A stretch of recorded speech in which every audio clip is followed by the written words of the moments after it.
Halo sahabat dan kerabat Askara Radio di mana saja Anda berada. Salam damai, salam sejahtera dalam kasih Tuhan Yesus Kristus. Saya Frederick Makitan kembali lagi menjumpai Anda di acara yang sama, acara Dia. Nah, saudara, kita masih terus berjalan, ya, perjalanan kita masih panjang dalam hal mencoba memahami sampai ke kedalaman doa Bapa kami yang diajarkan oleh Tuhan Yesus Kristus pada 2000 tahun yang lampau, di mana Yesus mengajarkan 12 muridnya dan juga sejumlah orang yang datang mengikuti dia dan mendengarkan dia. Yesus mengajarkan kepada mereka tentang doa Bapa kami ini. Dan kita tahu bahwa doa Bapa kami ini adalah satu bagian kecil dari keseluruhan khotbah Tuhan Yesus di bukit, yang dicatat oleh salah satu murid Yesus yang bernama Matius. Dalam kitab Injilnya, kitab Injil Matius pasal 5, 6, dan 7. Dan kita sudah sampai di pasal 6 secara khusus di dalam hal coba memahami doa Bapa kami. Nah, kita sudah memulainya sebenarnya sejak dua episode yang lalu, kalau tidak salah.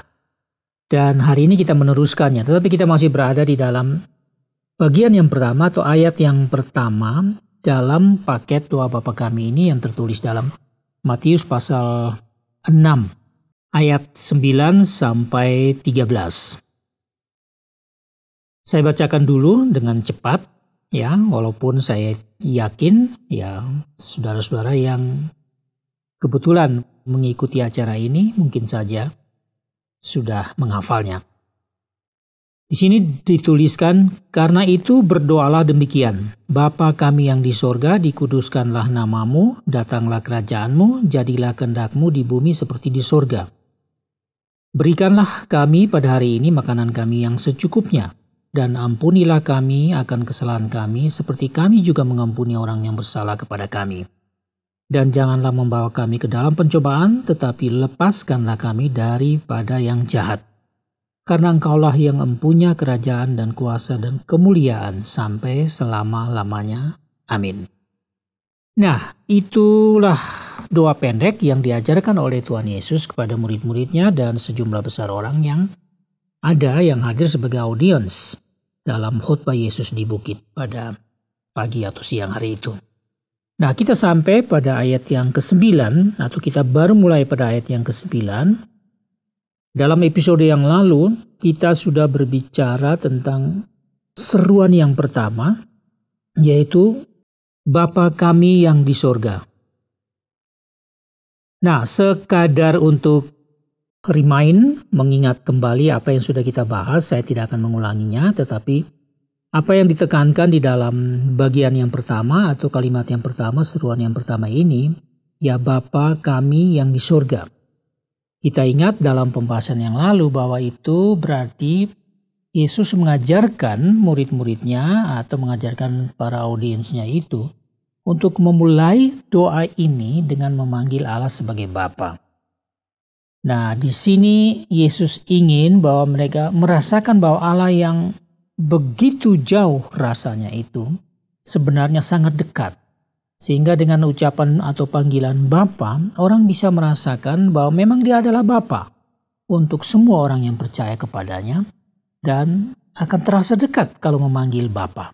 Jadi bahwa Yesus membawa mereka untuk di dalam doa ini kembali merasakan, menikmati kedekatan anak-anak Tuhan, anak-anak Allah dalam istilah teologis ini, yaitu mereka yang percaya untuk merasa dekat kepada Tuhan dan melihat Allah itu sebagai Bapa. Dan bayangkan, dibuka dengan panggilan ini begitu mendalam sebenarnya. Nah, jadi ditekankan di sini adalah relasi dengan Allah yang sebagai Bapa itu. Kemudian diteruskan. Nah, ya, penerusannya ini yang akan kita bahas masih di dalam ayat yang sama. Bapa kami yang di sorga, dikuduskanlah namamu.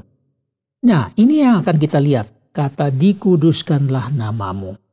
Sekali lagi saya beberapa kali mengatakan bahwa kadang-kadang doa Bapa Kami ini begitu sudah dihafal sejak kita masih kecil, diajarkan di sekolah minggu dan di mana-mana, bahkan di gereja-gereja. Sampai sekarang itu masih selalu mengucapkan dalam liturgi dalam ibadah minggu, ibadah formal pada hari Minggu itu, selalu saja ucapan ini kembali diucapkan. Jadi sangat terhafal dan dapat keluar secara otomatis, secara mekanik begitu saja. Nah, tapi kita perlu menghayati ini. Jadi, apa di belakang kalimat atau seruan dikuduskanlah namamu? Bapa kami yang di surga, dikuduskanlah namamu. Ya, tentu saja inilah kata penting. Arti dari dikuduskan ini sama dengan dimuliakan. Jadi, bisa saja dikatakan dimuliakanlah namamu. Bapa yang di surga, dimuliakanlah namamu. Nah, apa artinya ini? Sebenarnya maksud dari perkataan ini adalah bahwa pertama, seorang pendoa dalam mendoakan doa Bapa Kami itu dia sadar bahwa dia selalu ingat bahwa hakikat Allah itu adalah kudus. Jadi karena ini akan menjadi satu pengakuan, ya, satu pernyataan. Dikuduskanlah namamu bukan berarti kita menguduskan Allah, tetapi kita memandang dia yang Allah yang kudus itu. Jadi kita mengaku kembali bahwa Allah yang hadir sekarang ini adalah Allah yang kudus, yang suci. Nah, inilah hakikat Allah. Dan itu juga berarti bahwa kita masuk di dalam satu doa atau suasana doa relasi dengan Allah yang kudus itu. Artinya bahwa juga di dalam doa ini kita masuk di dalam satu saat yang kudus. Satu waktu yang kudus. Satu konteks yang kudus. Satu ruang yang kudus. Apakah itu ada di dalam rumah, di dalam kamar, ataukah ada di luar rumah, di gereja atau di outdoor dan sebagainya. Kalau kita berdoa pada saat itu kita harus yakin bahwa kita benar-benar sedang ada di dalam suasana yang kudus. Karena hakikat Allah adalah kudus, kita berdoa kepada Bapa yaitu Allah yang kudus, maka suasana doa itu, sepanjang doa itu adalah suasana yang kudus, waktu yang kudus, pikiran yang kudus, hati yang kudus. Juga kekudusan ini juga bisa dilihat dari berbagai sudut pandang. Jadi kekudusan ini seperti satu hal yang bisa dilihat dari berbagai segi. Jadi akibat kekudusan itu yang kita sudah sadari, yang kita sudah yakini, yang kita sudah rasakan itu, dia berdampak kepada hal-hal di dalam diri pendoa. Jadi suasana kudus dan seterusnya itu, kekudusan Allah Bapa itu berdampak ke dalam diri pendoa. Misalnya begini. Kita sebagai pendoa pada saat itu, kita merasa diri dilayakkan untuk masuk di dalam ruang doa, di dalam waktu doa, dan berada di hadirat Allah. Jadi Allah hadir di situ, ada kehadiran Allah yang Maha Kudus itu. Kita dijadikan sebagai orang yang layak yang masuk ke dalam situ.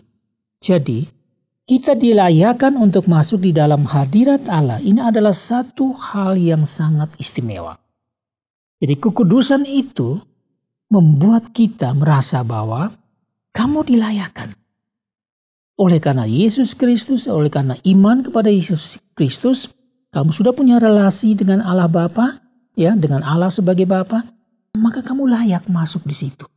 Nah, kalau kita sudah dilayakkan masuk ke hadapan Allah, di hadirat Allah, maka akan terbuka segala kesempatan yang lebih besar untuk melakukan sesuatu, untuk mengatakan apa saja di hadapan Tuhan yang mau kita katakan kepada Tuhan. Kelayakan ini juga memberi kita satu kesadaran, ya, kita layak. Meskipun kita ini miskin, meskipun kita ini lemah, meskipun kita ini merasa hampa, tidak punya apa-apa, kosong dan sebagainya. sakit, atau apapun keadaan kita, semua kelemahan kita secara manusiawi itu sekarang diubah menjadi manusia yang layak untuk sekarang berbicara kepada Allah. Nanti di dalam kalimat-kalimat berikut kita akan bahas hal itu.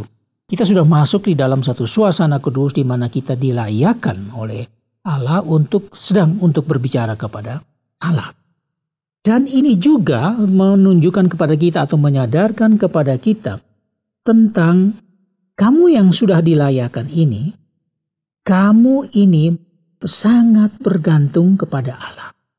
Jadi kalau saya atau siapa saja masuk di dalam doa Bapa kami, dalam hadirat Tuhan, dalam saat yang kudus, dilayakkan oleh Tuhan, sekarang saya juga merasakan, kita juga merasakan bahwa kita adalah manusia-manusia yang lemah tetapi sangat bergantung kepada Allah. Jadi ini semua adalah aspek-aspek dari kekudusan yang masuk sampai kepada segala pikiran dan hati kita sehingga merasa bahwa kita ini sangat bergantung kepada Allah. Kini kita datang seakan-akan sebagai seorang pengemis atau datang sebagai anak-anak Allah yang siap untuk menyembah Dia, melayani Dia di dalam hal memuliakan Dia, dan juga mengatakan apa yang kita mau katakan kepadanya. Dan yang terakhir, bahwa kekudusan ini juga membuat kita sadar. Apa yang kita sadar? Kita sadar bahwa kasih Allah itu bagaikan magnet yang sedang menarik kita. Jadi masuk dalam doa yang kudus itu, kita seakan-akan ditarik oleh magnet kasih ilahi untuk masuk ke situ. Dan silahkan sekarang, katakanlah apa yang kita mau, katakanlah. Nah ini luar biasa.